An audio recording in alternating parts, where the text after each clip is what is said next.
السلام عليكم ورحمة الله وبركاته. ازيكم يا شباب؟ ان شاء الله هنكمل الجزء الجديد بعد ما خلصنا اول امتحان اللي كان مغطي معانا اول اتنين اوت كام اللي هم كانوا خاصين بالفيرست لو والفاندامنتالز، البدايات اللي موجودة عندي بتاعة الفيرست لو والسيستمز الاوبن والكلوزد والبروبرتيز وتطبيقات على الفيرست لو سواء كان اوبن سيستم او كلوز سيستم. وخلصنا الجزء ده. وطبعا بالنسبة للامتحان انا طبعا ما عنديش اي معلومة، الدكتور خلص تصحيح ما بدأ صحح او مصححش، بس هو يعني ان شاء الله اكيد هيكون بدأ تصحيح، وانا ان شاء الله بكرة نازل الكلية. فلو قابلت الدكتور معايا ميعاد معاه فعلا ان انا هقابله بكرة، لو في اي معلومات جديدة او اي حاجة هبلغكم بيها ان شاء الله. بالنسبة بقى للجزء طبعا ده كده الامتحان ده كان او الامتحان الاول كان مغطي عندنا اول اتنين اوت كام. الجزء اللي بعد كده احنا عارفين ان المادة عندي 4 اوت كام، كان اول اتنين اوت كام بيتكلموا على كفاندامنتالز وفيرست لو. الاتنين اوت كام اللي فاضلين، الاوت كام التالت هيتكلم معانا عن الهيت ترانسفير، والاوت كام الرابع هيتكلم معايا على الانترنال كومبشن انجنز. فدلوقتي الاوت كام التالت ممكن يبقى معانا بتاع حوالي تلات اسابيع تقريبا، ممكن 3 اسابيع هنغطيه فيهم. طبعا بداية الاسبوع ده هنبدأ نخش على طول دلوقتي في الاوت كام التالت. طبعا بيتكلم على principle of heat transfer to industrial application. طبعا heat transfer يبقى هنتكلم على الكوندكشن والكونفكشن والراديشن. industrial application تطبيقات الهيت ترانسفير في التطبيقات الصناعية، زي ايه مثلا؟ او المثال الشهير اللي احنا هنستخدمه فيه كهيت اكسشينجر. هيت اكسشينجر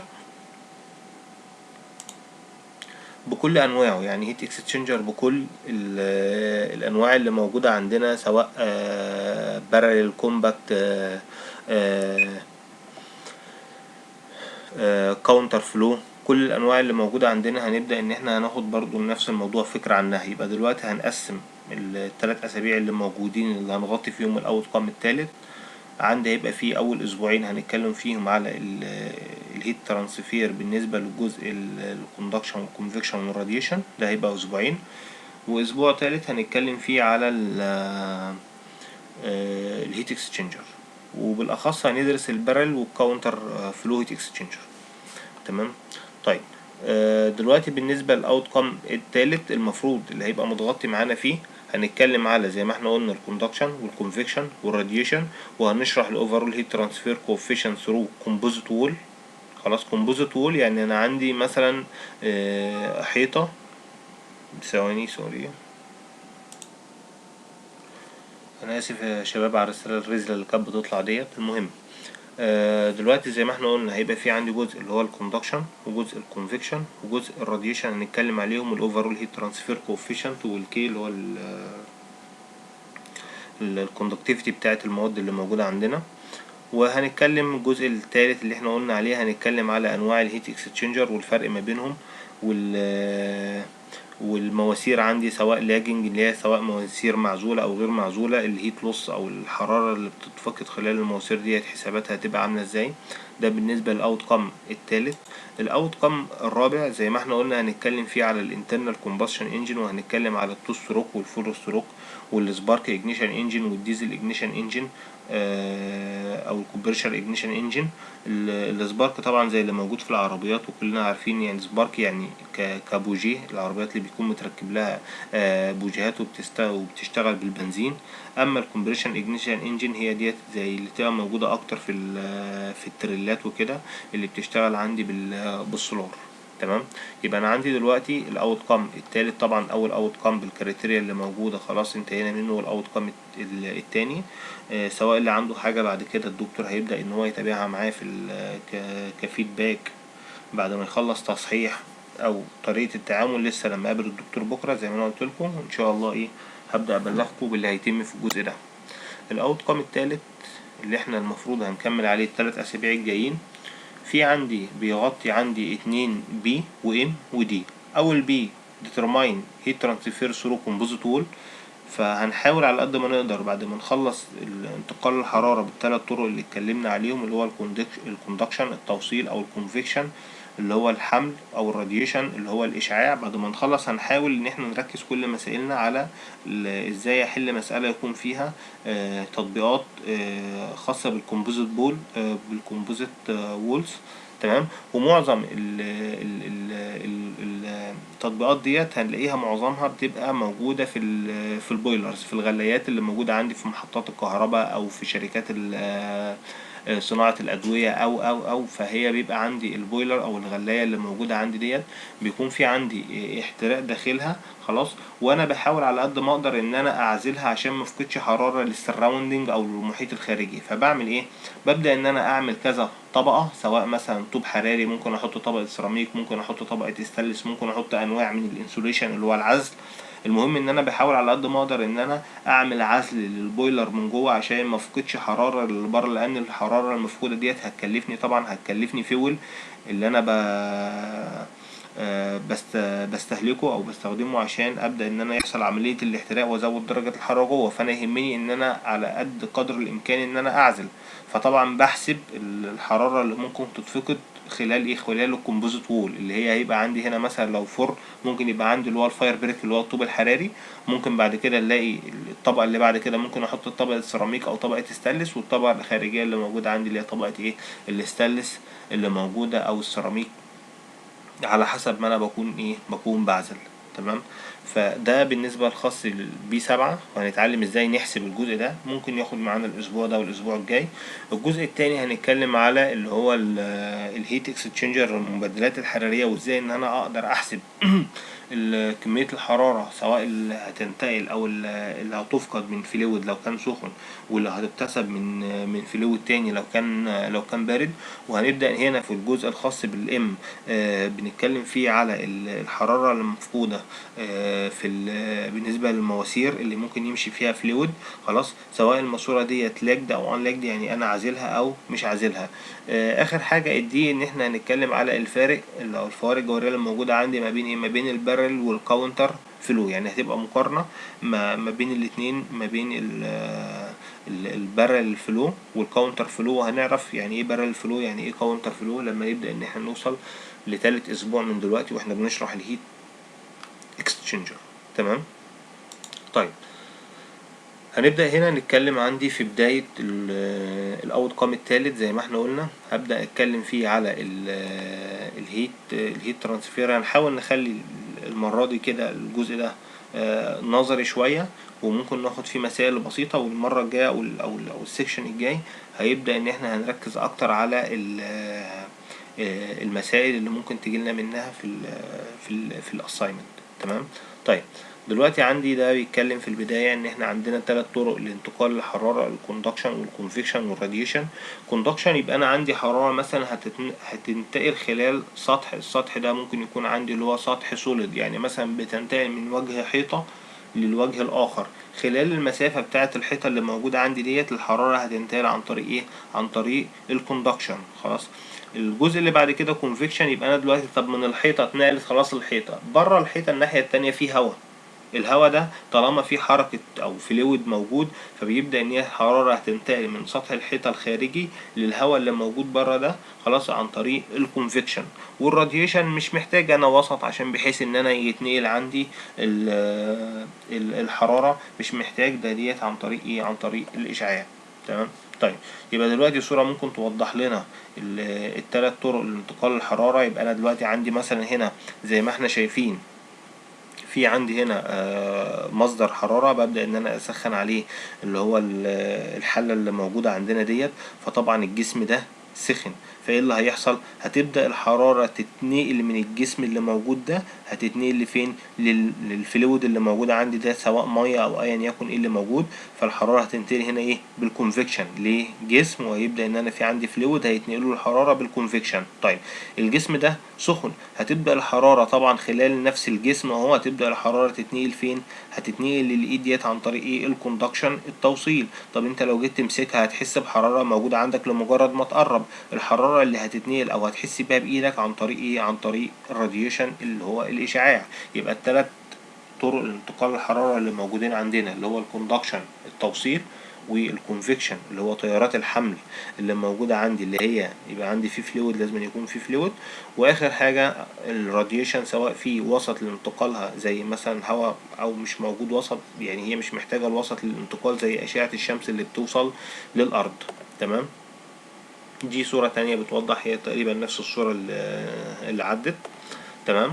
طيب دلوقتي ايه هي العلاقة اللي بتحكم عندي او القانون الحاكم في حالة الكوندكشن؟ هو الفوريرز لو. طب الفوريرز لو بيقول ان الكيو او كمية الحرارة او الهيت فلو اللي هيتنقل عندي بيساوي سالب كي في الايه، الكي اللي هو الثيرمال كوندكتيفيتي بتاعة المادة. كل مادة ليها كي مختلفة عن المادة عن مادة تانية. خلاص. واليونت بتاعته وات لكل متر كلفن او سيليزيوس. تمام.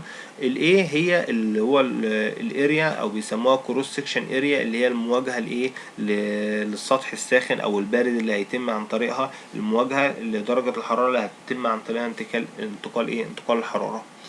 في عندي دلتا تي مضروبة في الدلتا تي، اللي هو الفرق ما بين درجات الحرارة ما بين السطح والسطح الآخر المقابل ليه. يعني لو حيطة مثلا درجة الحرارة المواجهة اللي هي داخل البويلر درجة الحرارة هنا بتكون عالية، والسطح التاني الحائط اللي موجود عندي المواجه للهواء، يبقى لو احنا مثلا درجة الحرارة جوه 600 والخارجة مثلا للهواء مثلا 40، يبقى الدلتا تي ديت هي عبارة عندي عن 600 ناقص ال40. الدلتا اكس اللي هي طول او السكنس بتاع الحيطة اللي الحرارة هتبدأ تنتقل خلالها. تمام. فعشان احط القانون ده، الدلتا اكس المفروض اللي هي اكس واحد ناقص اكس اتنين. يعني مثلا دلوقتي لو انا جيت قلت ان انا عندي ديت سمك الحيطة. تمام. الحرارة اللي موجودة عندي هنا ده السمك، يبقى دلوقتي الكيو هتتنقل في الاتجاه ده. خلاص. يبقى ممكن نقول ان انا عندي ديت هي عندي عبارة عن اكس واحد، وديت عندي عبارة عن اكس ايه، اكس اتنين. طيب لو انا جيت بصيت هنا، لو انا هبدأ قياسي هاخد الريفرنس بتاع النقطة ديت، خلاص، ناقص اكس اتنين اللي هو السكنس. خلاص. بس القيمة هتطلع بايه؟ هتطلع بالسالب. ليه؟ لان انا قلت اكس واحد هنا، لو انا هبدأ من هنا يبقى ده يعتبر بالنسبة لي بايه؟ بزيرو. صح؟ طيب اكس اتنين ناقص اكس اتنين مثلا اتنين او 20 سنتي مثلا، سمك الحيطة كان 20 سنتي، يبقى زيرو ناقص كام؟ 20، يبقى تطلع بالسالب. طب ما انا هطير السالب بتاع الدلتا اكس مع السالب بتاع الكي ده، يبقى القانون عندي ايه؟ كيو بيساوي الكي في الايه، في الدلتا تي على ال، اللي هو لو انا ممكن اسميه ايه، السكنس، وحطيت قيمته بايه؟ بالموجب. طب حطيت قيمته بالموجب لان هو المفروض الدلتا اكس واحد ناقص اكس كام؟ ناقص اكس اتنين. اكس واحد لو انا هبدأ قياسي من هنا يبقى ده المفروض اكس واحد بكام؟ بزيرو. واكس اتنين اللي هو هنا هيبقى ليه قيمة. يبقى دلوقتي المفروض ان الدلتا اكس ديت، الدلتا اكس بتساوي اكس واحد ناقص اكس اتنين. طب ده لو انا هبدأ القياس من عنده يبقى ده بكام؟ بزيرو. اكس اتنين ده اللي هو هيمثل عندي ايه؟ هيمثل السكنس بتاع الحيطة، مثلا سي مثلا ب10 ب20 بأيا يكن، بس الاشارة خد بالي ان الاشارة ايه؟ سالب. خلاص. عشان كده ممكن اطير الاشارة بتاعت السالب دي مع الاشارة دي، ويبقى القانون اللي فاضل عندي ان الكيو اللي هو الهيت فلو ريت هيساوي ايه؟ هيساوي كي في الايه، في الدلتا تي اللي هي التي واحد اللي هي المواجهة لدرجة الحرارة عالية، ناقص التي اللي خارجة عندي هنا اللي هي المفروض للهواء اللي موجودة، خلاص، على اللي هو الايه، السكنس ده اللي هو اكس واحد ناقص اكس كام؟ ناقص اكس اتنين. وكده قدرت ان انا القيمة عندي هتطلع من غير السالب. انما هو القانون الاساسي الكيو بيساوي سالب كي في ايه، في دلتا تي على دلتا اكس. تمام. طيب نكمل.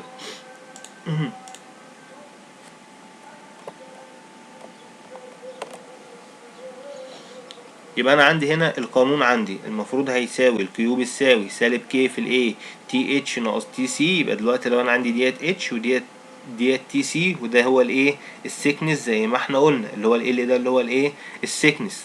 خلاص. يبقى سالب كي في الايه تي اتش ناقص تي سي على الاكس من هنا ناقص الاكس دي. وانا لو انا قلت بدأت من دي زي ما احنا قلنا الاكس دي بزيرو، يبقى عشان اجيب السكنس اللي موجود عندي ده اللي هو الاكس ايه، اكس سي. فعشان كده رحت عامل ايه، طيرت السالب اللي موجودة عندي هنا وحطيت مكانها ايه ال اللي هو الايه السيكنس واشارته ايه موجبة. خلاص.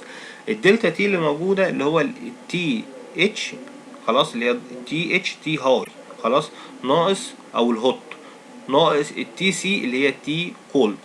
تمام. طيب هنا بعض القيم اللي موجودة عندي هنا زي ما احنا شايفين مديني بعض القيم للكي. طبعا هنا بالبريتش ثيرمال يونت، هنا عندي بالوات لكل متر كلفن او سيليزيوس. هي ديت نفس، يعني لو سيليزيوس او كلفن سيان مش هتفرق، لان انا عندي اصلا في القانون ايه فرق درجات حرارة. يعني سواء جمعت 273 اللي هي عشان احولها للكلفن كده كده هتطير مع ال 273، لو انا جمعت للهوت هتطير بالنسبة مع الايه مع الكولد. يعني كلفن هيها زي السيليزيوس في القانون ده، لان درجات الحرارة ايه مطروحة من بعض. خلاص. طيب يبقى انا عندي هي الفكره هنا ان انا بقول لك ان كل ماتيريال ليها ثيرمال كوندكتيفيتي خاصه ايه خاصه بيها او مختلفه عن اي ماتيريال تانية. تمام. طيب في عندنا بالنسبه لو انا عندي اكتر من او القانون اللي انا ممكن حاجه بنسميها الثيرمال ريزيستنس. يعني بمعنى ايه ان انا عندي القانون اللي هو الكيو بيساوي الكي في الاي دلتا تي على دلتا اكس، او الكي في الاي لو خلاص شلت الدلتا اكس وحطيت مكانها ال. طيب القانون ده ممكن ان انا لو انا جبت الكي والاي قسمتهم على ال اداني الشكل ده، هو قريب اكتر منه لشكل كهربي. فعشان كده بنقول ان احنا عندي دلوقتي نفس القانون بتاع ايه الدلتا في بتساوي الاي في الار. يبقى الاي اللي هو الالكتريكال كارنت زي عندي الهيت فلوريت، خلاص، بيساوي عندي ايه الدلتا في اللي هي هتمثل عندي اللي هو الفولتج دروب، اللي هنا هيبقى عندي ايه التمبريتشر دروب على ريزيستنس الار. يبقى معنى كده ان ال على الكي في الاي بنسميها الثيرمال ريزيستنس. يبقى الار بالنسبه للوول اللي موجوده عندي ديت اللي هو الثيرمال ريزيستنس هيساوي ايه هيساوي ال على الكي في الاي. ال اللي هو السيكنس بتاع الحيطه او الوول اللي موجود عندي، الكي الثيرمال كوندكتيفيتي كذا واط على المتر كلفن او على المتر سليزيوس، هياها الاريا بالمتر سكوير. خلاص. يبقى دي بنسميها ايه الثيرمال ريزيستنس. الثيرمال ريزيستنس. تمام. طيب اليونت بتاعتها كلفن على الوات. اليونت بتاعتها كلفن على الوات. تمام. طيب يبقى انا دلوقتي عندي اللي انا عرفته هنا ان انا عندي في حاجه بنسميها الثيرمال ريزيستنس اللي هي هتساوي ال على الكي في الاي. يبقى دلوقتي لو انا عندي هنا ده كومبوزيت وول. يعني ايه كومبوزيت وول؟ يعني حيطه متكونه من اكتر عندي من ماده. يبقى دلوقتي لو احنا مثلا تخيلنا ان انا عندي ده زي ما انا قلت كده اللي هو الجدار اللي موجود عندي بتاع بويلر، وادي عندي هنا ده السطح الداخلي او المواجه لدرجه الحراره العاليه. يبقى عندي الكيو ان اللي هتبدا عايزه تعبر خلال الوول وتبدا تخرج للايه للامبيانت اللي هو الايه درجه الحراره اللي موجوده خارجيا في الجو العادي. تمام. فدلوقتي الحراره مثلا عندي مثلا ديت طوب حراري، وعندي ديت سيراميك، وعندي ديت ستانلس، حاطط كذا ايه شريحه عشان اقلل انتقال الحراره للخارج. فايه اللي هيحصل عندي؟ هلاقي ان الكيو ان ديت عشان تيجي تعدي المفروض هتمر بكم مقاومه اللي هو سيرما ريزيستنس بتقاوم ان ما تخليش ان الحراره تعدي.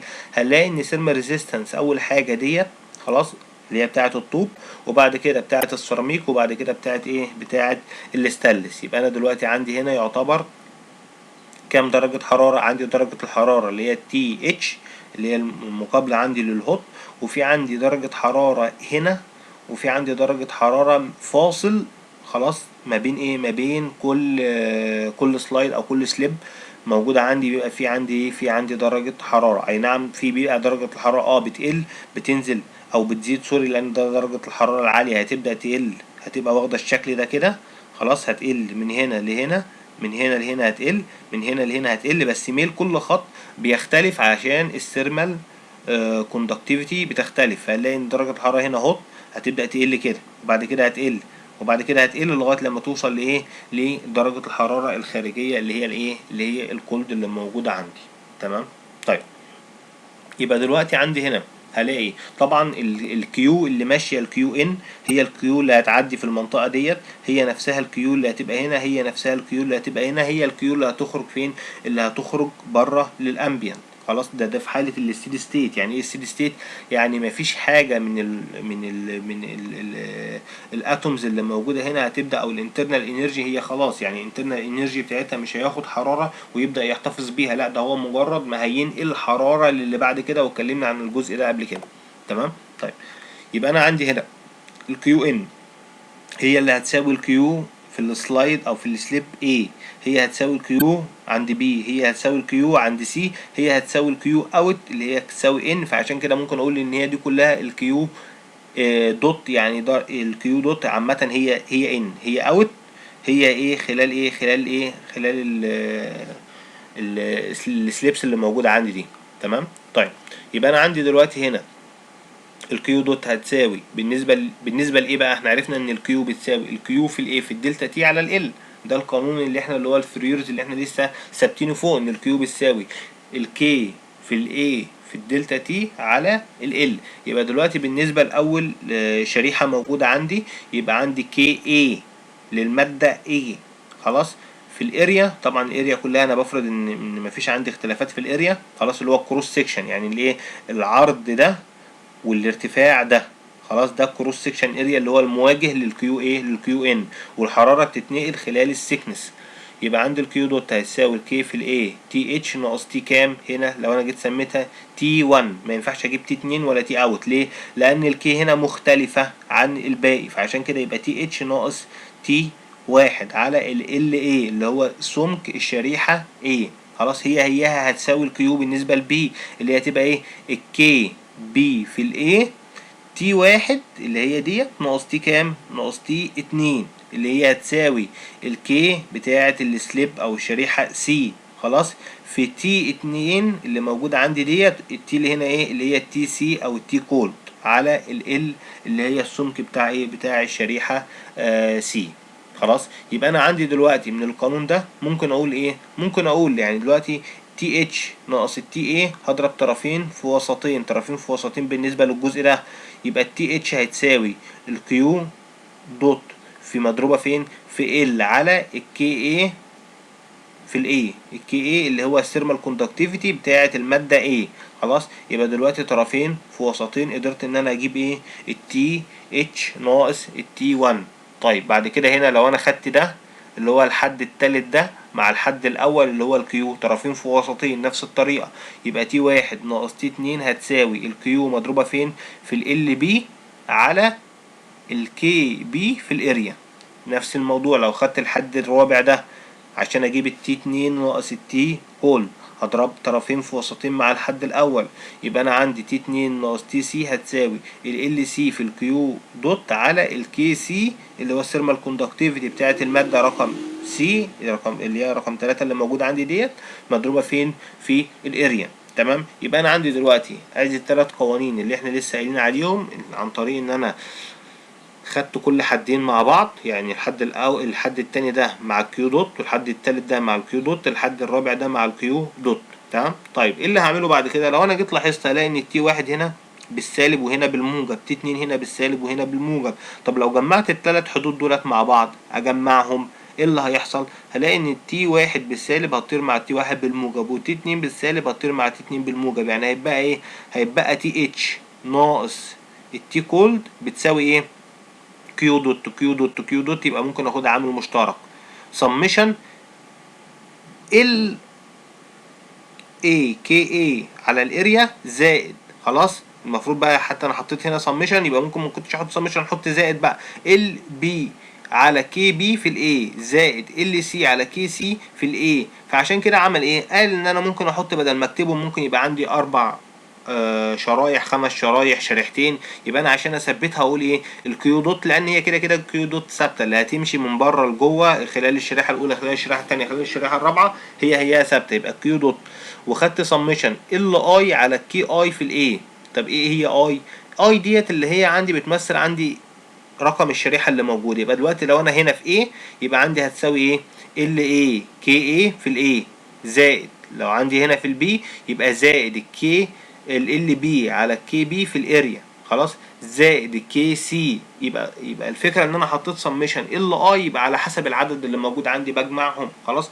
طب ال على الكي في الايه احنا لسه كنا مسمينها ايه اللي هو الثيرمال ريزيستنس، يعني احنا كنا فوق هنا مسمينها ايه الثيرمال اهي، ال على الكي في الايه اللي هي الثيرمال ريزيستنس. يبقى معنى كده ان التي اتش اللي هي الهوت خلال الكومبوزيت وول بالنسبه للتي كولد بتساوي الكيو دوت اللي هي الفلوريت اللي هو الهيت فلوريت مضروبه في ايه؟ مضروبه في مجموع الثيرمال ريزيستنس. ممكن احط هنا السميشن بتاع ايه الار. طب الار ديت هتساوي ايه؟ هتساوي ار واحد او ار اي زائد ار بي زائد ار بي. طب ار اي بتساوي ايه؟ بتساوي ال اي على كي اي في الاريا. طب الار بي هتساوي ايه؟ هتساوي ال بي على الكي بي في الاريا. ال هنا الار سي هتساوي ال سي على الكي سي في الاريا. اجمعهم الثلاثه يبقى انا كده جبت السميشن بتاع الايه الار. خلاص لما نيجي نحل مسائل الكلام ده هيبان ايه؟ هيبان اكتر، بس المهم ان تكونوا فاهمين دلوقتي الجزء او القوانين تكونوا فاهمينها، هنلاقي الموضوع ان شاء الله بعد كده سهل. خلاص يبقى بعد كده عندي هنا زي ما احنا قلنا ان التي اتش ناقص التي كول ده هتساوي كيو دوت في سميشن ال اي على كي اللي هو السميشن ريزيستنس، يعني لان احنا قلنا ال اي على كي في الاريا اللي هو عندي ده بنسميه ايه الار. يبقى انا دلوقتي لو انا عايز احسب الكيو دوت خلاص هجيب ديت فين بالنسبه لهنا في المقام. خلاص يبقى الكيو دوت هتساوي التي اتش ناقص التي سي على السميشن ال اي في الكي اي في الاريا. خلاص طيب هبدا ان انا ايه بالنسبه لو انا عندي وول متكونه عندي من ثلاثه ايه من ثلاث شرايح موجودين عندي او ثلاث انواع من الحيطان اللي موجوده عندي. فعشان كده قلت شريحه A وشريحه B وشريحه C على يبقى دلوقتي تي اتش ناقص التي سي. خلاص السميشن دي بقى هفكها اللي هي عندي عباره عن ايه ال ايه على كي ايه في الاي. خلاص ادي اول شريحه زائد لان هي سميشن يعني مجموع ال بي على الكي بي في الاريا زائد ال سي على الكي سي في الاريا بتاعت السي. خلاص حتى هنا موضحين ان الكي ديت الثيرمال كوندكتيفيتي بتاعت كل حيطه موجوده عندي. خلاص لكل سيكشن. الاريا المساحه بتاعت كل سيكشن. ممكن اقول لك ان السيكشن ده كان مثلا كان 2 متر، ده كان 3 متر مربع، ده يعني 2 متر مربع او 3 متر مربع 4 متر مربع. ممكن اقول لك كلهم كانت كروس سيكشن اريا ثابته كانت 1 متر مربع او 2 متر مربع على حسب ما انا بقول لك في المساله. خلاص ال طبعا اللي هو الايه السيكنس، يعني هنلاقي فرق ما بينكم، ما بحطش كل السيكشنز بنفس السيكشن بنفس السيكنس، فهنلاقي ان الموضوع فيه ايه فيه اختلاف. لما نوصل نحل برضو الكلام ده هيبان اكتر. طيب سريعا على الجزء الكونفكشن، يعني معظم المسائل زي ما انا قلت هي هتبقى منصبة اكتر على الجزء الخاص بالكوندكشن، لان احنا عندنا المسألة كانت بتتكلم على ان انا احسب على الكوندكشن اللي هو الكومبوزيت ايه الكومبوزيت وول. تمام بس لازم نكون عندنا فكرة برضو عن الكونفكشن. القانون الخاص بالكونفكشن بالكيو اللي هو الهيت ترانسفير بيساوي ايه؟ بيساوي الاتش اللي هو الكوفيشنت اوف كونفكشن، والوحده بتاعتها وات على المتر تربيع كلفن او سيليزيوس. الفرق ما بين الاتش والكي ان ديت على ان هي وات على المتر تربيع كلفن او سيليزيوس، انما الثانيه اللي هي الثيرمال كوندكتيفيتي وات على المتر بس كلفن او سيليزيوس. خلاص يبقى دلوقتي عندي هنا ان الكيو اللي هتتنقل عن طريق الكونفكشن احنا قلنا يبقى انا عندي سطح الحيطه ومنها الايه للجو او فلويد بيبدا ان هو يتحرك. خلاص فاللي هتتنقل من السطح للفلويد اللي موجود عندي ده هتتنقل عن طريق ايه الكونفكشن. يبقى دلوقتي الكيو كميه الحراره اللي هتتنقل هتساوي الاتش اللي هو الكوفيشنت اوف كونفكشن، وكل ماده برضو نفس الموضوع ليها اتش. خلاص في الاريا اللي هو الكروس سكشن اريا المعرض للهواء او الفلويد. خلاص مضروبه في التي اس ناقص التي انفينيتي. التي اس اللي هي درجه حراره السطح، التي انفينيتي اللي هي درجه حراره الامبيانت او الجو او الفلويد اللي موجود عندي. خلاص يبقى ده القانون اللي بيحكم عندي الكونفكشن. الكيو اللي هي الهيت ترانسفير هتساوي الاتش اللي هو الكوفيشنت اوف كونفكشن لكل ماده مضروبه عندي في الايه. خلاص مضروبه في ايه في التي اس اللي هو درجه حراره السطح او السكشن المواجه عندي الايه للفلويد ناقص التي امبيانت. خلاص او التي انفينيتي اللي هي تي الخاصه بالفلويد. تمام طيب ده مثال بسيط هيوضح عندي انتقال الحراره. لو انا عندي هنا ده سي مثلا ده الجزء كان هيتنقل حرارة منه، وبعدين عندي ده جزء سوليد، وبعدين ده عندي جزء فلويد. طب درجة الحرارة في السوليد هتتنقل من هنا لهنا عن طريق ايه؟ الكوندكشن، اللي هو القانون بتاعه بيقول لي ايه؟ ان الكيو بيساوي الكي في الاي في الدلتا تي على ال اللي هو الايه؟ السكنس اللي موجود عندي ايه؟ اللي موجود عندي ده. طب هتتنقل ازاي من الاس للام اللي هي ايه؟ للفلويد؟ هتتنقل عندي بالكونفكشن، اللي هو القانون بتاعها هيبقى ايه؟ هيبقى الكيو بيساوي الاتش في الاي في التي اس ناقص التي ام. خلاص، يبقى عندي هنا الكيو، احنا قلنا الكيو ثابته اللي هتمشي هنا هي الكيو هنا، يبقى هتساوي في الجزء السوليد زي ما احنا قلنا الكي في الاي في التي في الدلتا تي اللي موجوده عندي ديت على الدلتا اكس اللي هو ال يعني. خلاص، وبعد كده هتتنقل عن طريق اسمه ده، عن طريق الكونفكشن، اللي هو الكيو بيساوي الاتش في الاي تي اس ناقص التي ام. خلاص، يبقى معنى كده ان الكيو اللي هتتنقل هنا هي الكيو اللي هتتنقل هنا، يعني الكي في الاي في الدلتا تي على الدلتا اكس او ال اللي موجوده هنا هتساوي الاتش في الاي في التي اس ناقص التي ايه؟ ناقص التي ام. دي برضو بعض ال convection coefficient او coefficient of convection اللي موجودة عندي. خلاص، طبعا بتختلف برضو نفس الموضوع من مادة لمادة، واخد بالي ان اليونت بتاعتها ايه؟ وات على المتر تربيع ايه؟ كلفن او سوليزيوس. انما الكوندكشن كانت ايه؟ كانت وات على المتر كلفن. تمام. ديت برضو نفس الموضوع. بعض يعني المسائل ممكن تيجي لنا كده، ان انا عندي درجة حرارة، اول حاجة هتتنقل كان في فلويد هنا ماشي، فايه اللي حصل؟ درجة الحرارة اتنقلت للسطح اللي موجود عندي بتاع الحيطة ده، وبعد كده الحرارة هتتنقل من تي واحد لتي اتنين، يعني هنا درجة الحرارة عالية تي اتش هتتنقل لتي واحد، وبعد كده خلال الحيطة هتتنقل لتي اتنين، وبعد كده من تي اتنين هتتنقل لتي كولد. لو احنا جينا نمشيها واحدة واحدة هنلاقي ان درجة الحرارة طالما هنا كان في هوت فلويد اهو، خلاص، يبقى دي ايه؟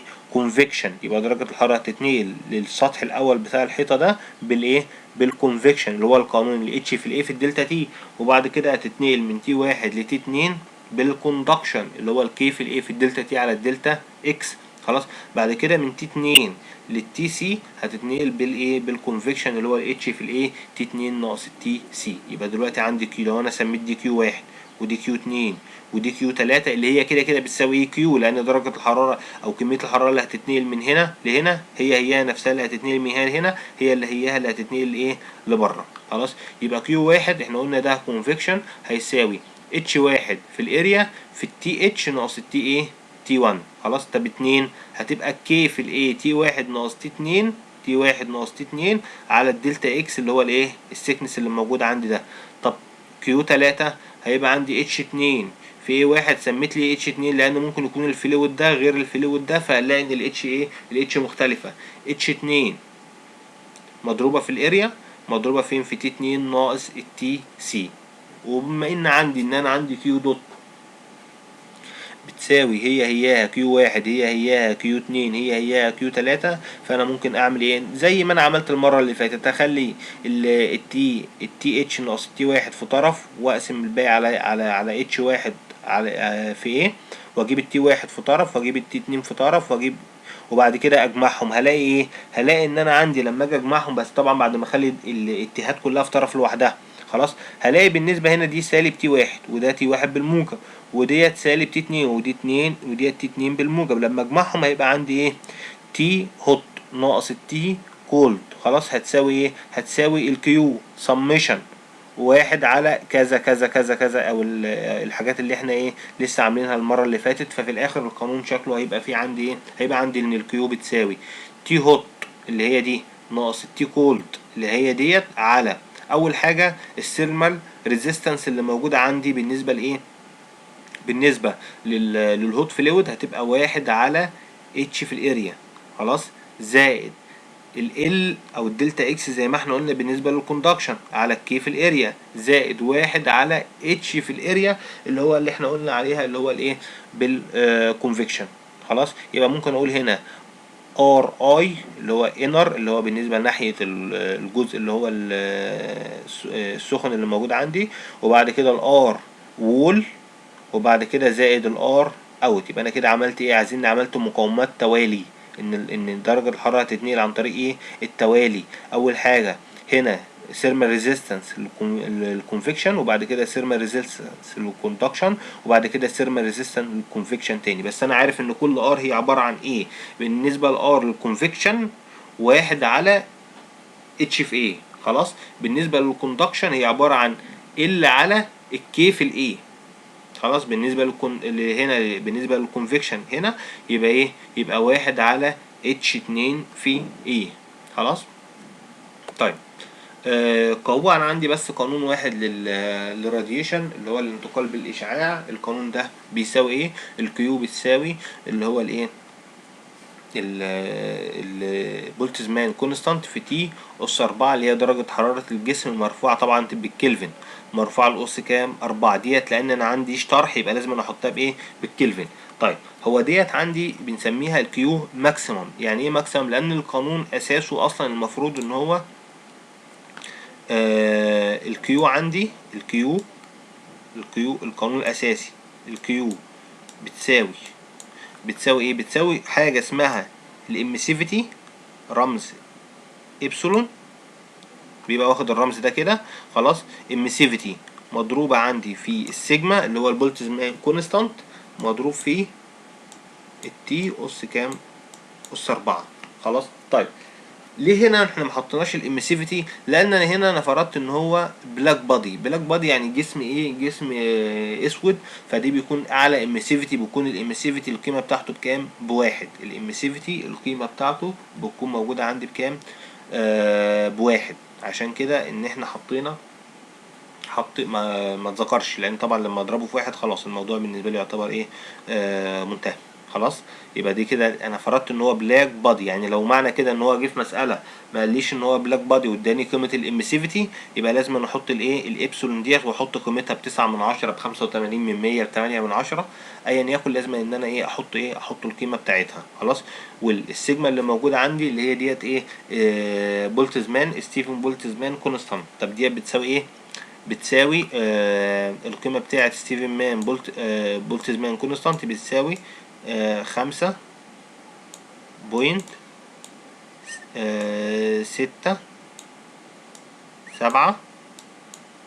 في 10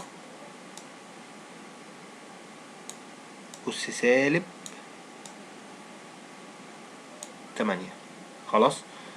وات على المتر تربيع كلفن أس 4. فهو الفكرة ان انا عندي القيمه بتاعه ستيفن بولتزمان كونستانت 5.67 في 10 أس سالب كام؟ في 10 أس سالب 8. يعني لو جيت اداني درجة الحرارة اللي موجودة عندي بتاع الجسم وعايز يحسب، يبقى تعويض مباشر على طول ايه؟ على طول في القانون، تمام. يبقى انا عندي ديت الجزء الخاص بايه؟ بالراديشن. يبقى دلوقتي مراجعة سريعا على الجزء اللي احنا اتكلمنا عليه. اتكلمت على الكوندكشن، وقلت ان الكوندكشن القانون اللي بيحكمه الكيو، خلاص، اللي هي الترانسفير بتساوي ايه؟